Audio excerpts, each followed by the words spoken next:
When we were taken into custody, I thought I was being saved, rescued.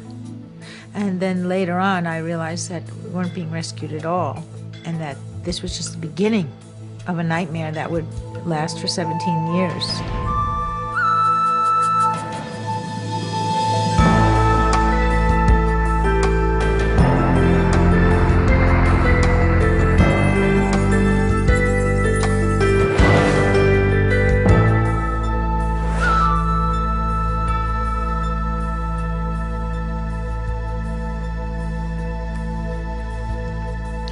Sonny Jacobs and her husband were jailed for murder.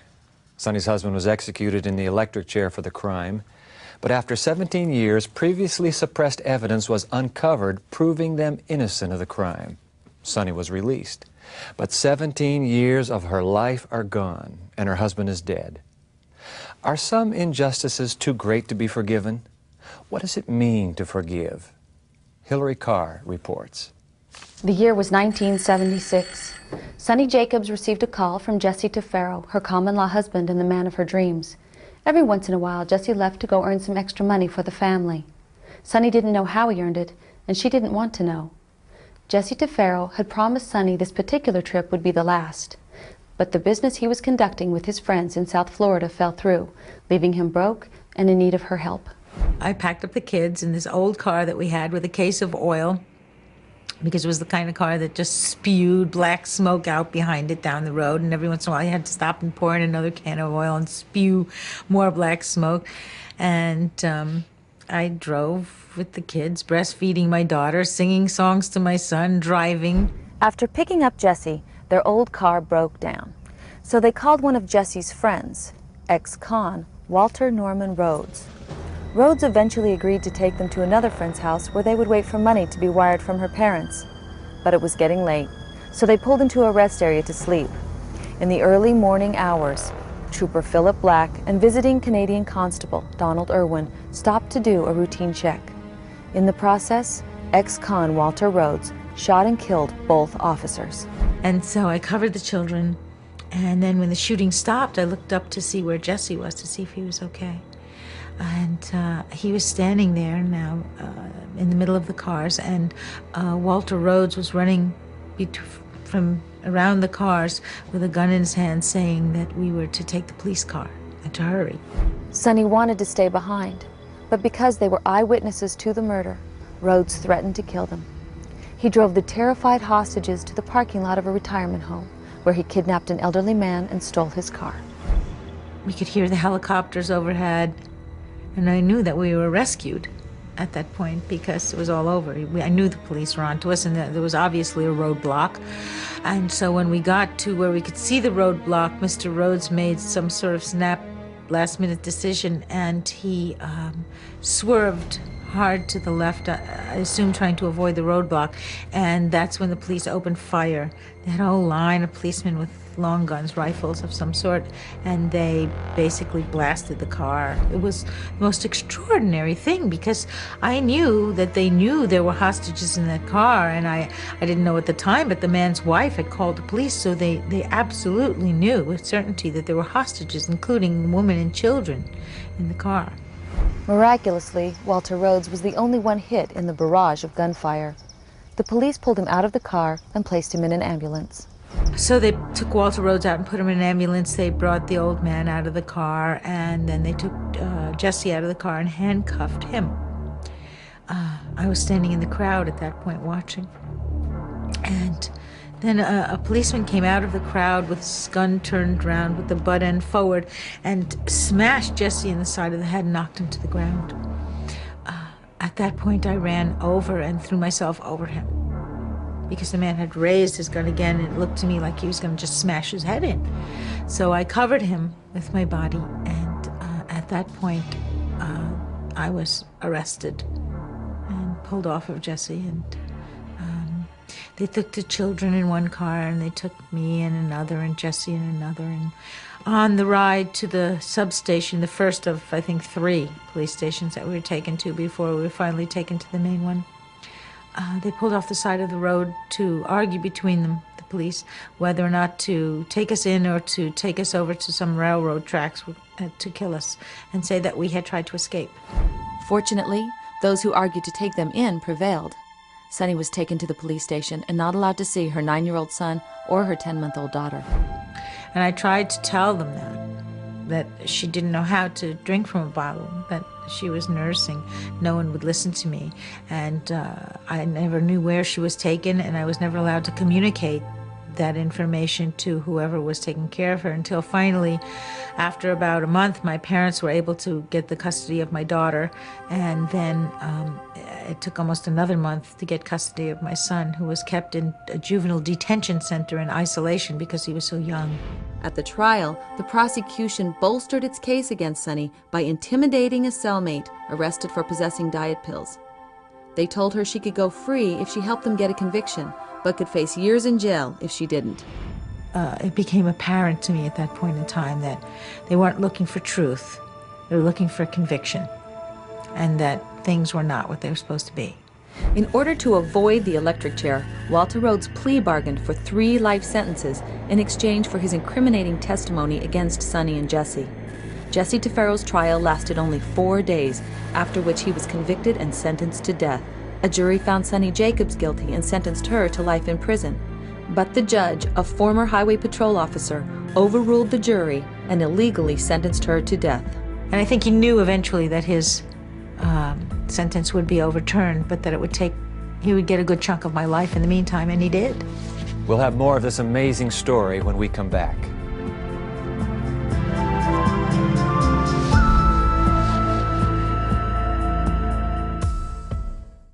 Are you looking for a way to change your life? The answer may be as easy as watching TV. Introducing Hello Channel, an exciting new channel that's designed to teach you to speak English. New opportunities will be available to you when you learn the language of the internet, commerce, travel, and diplomacy. No need to pay for your expensive schools or tutors. You can learn English by watching Hello Channel. Invest in yourself. For a brighter future, say hello. On the basis of tainted evidence, Sunny Jacobs and her husband Jesse were convicted of killing 2 police officers. Both were sentenced to death. I was very angry and very disillusioned. And I'd lost all faith in anything I'd been taught to believe in, including God. I was real mad at him. For letting this happen. I couldn't imagine. I had never hurt anyone in my entire life. I never even was in a fight. And now this. Basically, I spent the whole time in solitary confinement, which was also a form of sensory deprivation because there was no one there. They cleared out a building and put me in it. And I stayed in it. By myself, I was the only one who lived in that building. So the only sound I heard was the sounds that I made, and the only movement in the room, in the cell, was the movement that I created. And so at first I was very, very angry, and I paced the floor, and it was more like a tomb than a cell, really, because the walls were made of concrete block, and the floor was cement, and it had a solid metal door with a small window in it for them to observe me on an hourly basis, write down what I was doing, but they didn't communicate with me.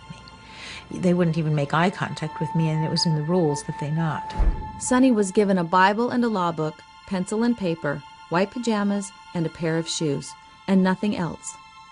She read the Bible, searching for answers by randomly opening it and reading whatever it had to say to her. Every day, it told her something she needed to know. And so one day, it told me that they don't say when I die. They just don't say. They're not really in charge of that. And so I also realized that, in a way, I'd been given a gift. You see, because they were supplying my basic needs. I didn't have to cook, clean, work. I would have loved to be with my children, but I couldn't be. So I really had no responsibilities except one. And that was, whether my life be long or short, to become the best person that I could be. On death row, what happened was I connected. I connected with a source of strength that I guess you have to be pushed into a corner to even look for in your life.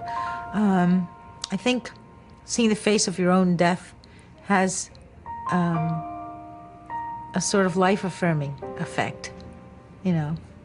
It makes those days all the more precious and meaningful. After 5 years on death row, the judge's illegal death sentence was overturned and Sunny was released into the general prison population. After 5 years of silence, she talked to her fellow inmates non-stop for 3 days until she lost her voice. She had visitors again, and her life had almost regained a sense of normalcy. Then a year after I was released from death row, my parents decided that maybe they could go on a vacation for once and not have to come to prison.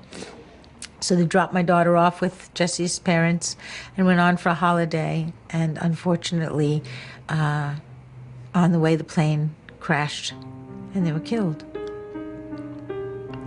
And that was the most difficult day of my life. My children were devastated once again. They lost their home and their security in the world. That was the most difficult thing for me. It was the children. I couldn't help them. I felt so helpless. Then on May 4th, 1990, after 15 years of incarceration, Sunny Jacobs' husband, Jesse Tefero, was executed in the electric chair.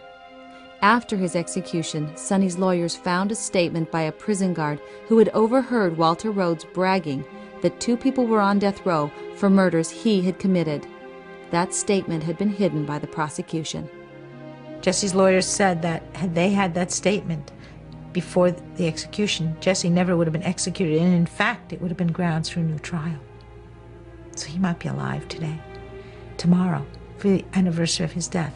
We might be celebrating instead. And that hurts me. It's hard for me. The first year that I was out, on the anniversary, on his birthday, what would have been his birthday, and the anniversary of his death, there was no consolation for me because I was free and he should have been here. 17 years after Sunny and Jesse were sentenced to death, the 11th U.S. Circuit Court of Appeals was given proof that witness testimony had been falsified. The results of Walter Rhodes' lie detector test were also falsified. Additional evidence that would have cleared Sunny and Jesse had been suppressed. On October 19, 1992, Sunny's conviction was overturned and she was released from prison. When I went in, I was a mother, 2 young children, a daughter, and a wife. I was in my 20s. When I came out, I was a widow and an orphan and a grandmother. Who can compensate you for that? Well, the answer is only you can compensate yourself, really. And in a way, maybe that's the answer in all cases. Only you can compensate yourself. So that's what I've chosen to do. Sunny struggled with her loss, with her anger, and with a sense of betrayal. She was free, but after suffering so many wounds, how could she go on with her life? We'll find out when we talk to her here in the studio, right after this.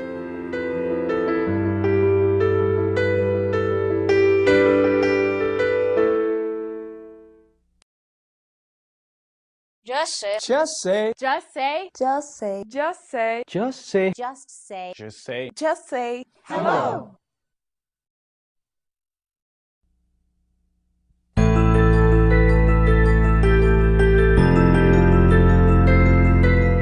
We've been recounting the amazing story of Sunny Jacobs, who spent 5 years on death row and then an additional 12 years in prison for a crime you didn't commit. Sunny, we're delighted to have you. Thank you. Glad you're here. I'm very happy to be here. The story ends with prison. You eventually get out of prison. What next? Well, that's my favorite part. Is it? Actually, yeah, the getting out part. And police escorted me to the door with my little box of belongings. That was all I had after 17 years.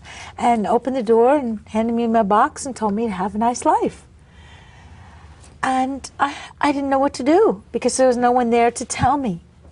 And, you know, in prison, someone always tells you what to do. So I walked over to the stairs and I hesitated because I thought, again, someone would surely say something. No one did. And I took a few steps down the stairs and again I waited. And There was no reaction, so I started down the stairs, and by the time I got to the bottom of the stairs, I was running. I ran down the stairs, and I ran down the street, and the sun and the moon were both out at the same time. You know, that moment, it was so perfect. And it was in the evening, and I thought, this moment was just made for me. The sun and the moon were there to celebrate the moment with me. And yet, even at that moment, you have lost practically your whole world. You've lost your husband, Jesse. Your parents are gone. Essentially, you lost the childhood of your children. Why did you make the choice to forgive? Well, on my own behalf, I did it for myself. Because if I was going to have a beautiful new life, it would be a shame to drag all that muck into it. Hatred and anger and grief and bitterness and revenge and all of those negative things that just would hold me back. How would you define, in its essence, forgiveness? What is forgiveness? Letting go. Just letting it out. Gone. It's a choice, just like everything. It's a choice. It's choosing healing over revenge. It's choosing life over death. It's choosing to move forward rather than to look backward. Just an intellectual choice? Okay, I choose to let go. No more. It's gone. No, that's just the beginning. So how do you do it? The intellectual part is the decision. But then you have to get down into the deeper layers, and it has to become a spiritual process. So, Sonny, who do you blame? Blaming is useless. It's a waste of time, really. We can figure out what went wrong, but the main thing is to figure out how to fix it. And that's my focus. So you never thought about blame? Oh, sure I did. Oh, yeah, a lot in the beginning. But in order to move on, I got over it. I realized that the focus has to be on moving forward. Blame is looking backwards. So revenge, just a little bit of revenge, or? How much revenge satisfies a heart? Well, that's the point. There is never enough. That's the whole point. I'm glad you asked me. That there's never enough as far as revenge goes, and I've seen that over and over again in different circumstances. So, for me, revenge is not as important as healing. You got to choose, and I chose healing. I'm sure people who hear your story ask, well, why in the world is that woman not angry? You're not angry, are you? Occasionally, but that's when I realize I need to do the work again. Because anger takes the place of much more joyful things that I would rather fill my life with. And when you say do the work again, that means just revisiting forgiveness? Is forgiveness something you just keep revisiting? Yes. Okay. Yes, it's you a process. You got to come back to it again and again. Yeah, it's like posture. You Stand know? up straight. Yep, Yeah. you have to, oh, there I go again. Yeah. But that's okay, because I can. The justice in all of this, where's the justice? Just us. That's it. Oh, I like that. Just us. Just us. But what's that mean? That means that if we each individually take up our responsibility to see that we are just to one another, that's the only justice we're really going to find in this lifetime. Hopefully, social justice will follow. Should I try to find justice for others? I think really if each of us concentrated on ourselves, then it would be a better job. And I can't always find justice for me. Yeah. It's sort of like a story that someone told me in Ireland about the father and daughter trapeze artists. And she said, "Don't worry, Dad, I'll look out for you and you look out for me and we'll be okay." And he said, "No, daughter, you look out for you and I'll look out for me and then we'll be all right." And I think the justice and forgiveness are sort of like that. But I think, yes, once you decide that you will live a just life, you visited upon all of those with whom you have dealings. Is it possible that in this life justice sometimes is never really done? And the only justice that you can really count on is the justice that you give yourself.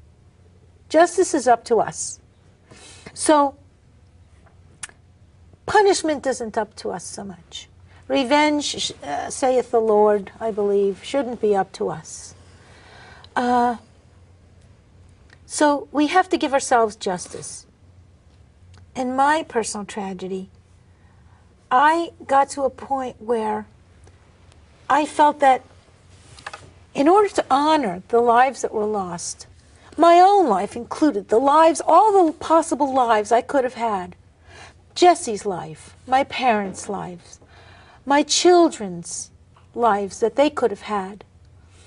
In order to honor those, it didn't serve me to hold on to the anger and the bitterness and the resentment and the right to compensation. I should be compensated, you see.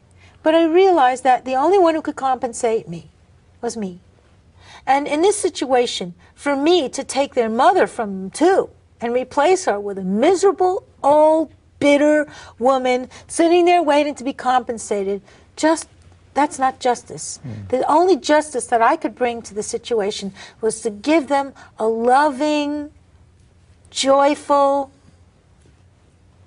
open person who can show them, who can be an example to them of what you can do when a tragedy happens and you have nothing and you pick yourself up and you move on and you make it better. And that's what forgiveness did for me. And that's the justice in this situation. I make that. That's my choice. And everybody has that choice. I can't make the whole world right. This big. That's the only part of the world that I control. And within that sphere, I can make the world right. And that's great. Beautifully put. Thank you, Sonny Jacobs, for sharing your story with us. Thank you. God bless you. Would you like to learn more about Sonny's story and her remarkable insights into forgiveness? Sign on to our website, The Evidence, that's one word, theevidence.org, and you'll find additional information we didn't have time for in this episode. We'll be back with some final thoughts right after this.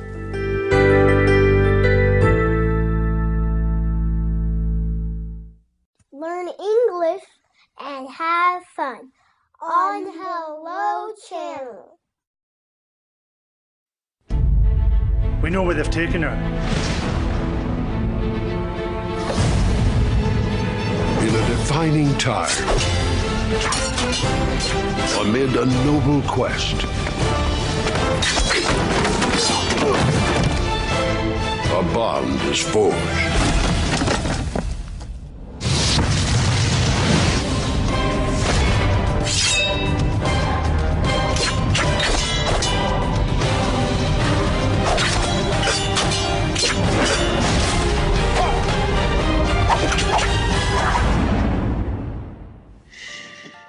We are here to save the princess. But the princess is sleeping. Sorry. Imagine what a little time can do for your family. The princess is sleeping. Oh, sorry. Excuse us. Shh. From the Church of Jesus Christ of Latter-day Saints. Sonny Jacobs' story stretches the quality of forgiveness to its human limits. But it's people like Sonny, people who have suffered terrible injustices, who show us that forgiveness is the way to rise above the pain, the way out of the anger and bitterness. Human instincts usually send us in the opposite direction. We want to hang on to that hurt, that sense of outrage. We want someone to pay so that we can feel better. But in the end, no one can pay enough to heal our hurt. Atheists and believers alike question how, in the face of so much pain, so much suffering and injustice, how can a loving God possibly exist? But could it be that the human ability to forgive such deep wrong itself comes from the heart of one who offers ultimate forgiveness? Sonny believes the answer is yes. It's stories like Sonny's that persuade me that God does exist. God does care. For me, it's easy to believe in a God who loves like that. That's what I think. I'm Dwight Nelson. Join us next time for more of The Evidence.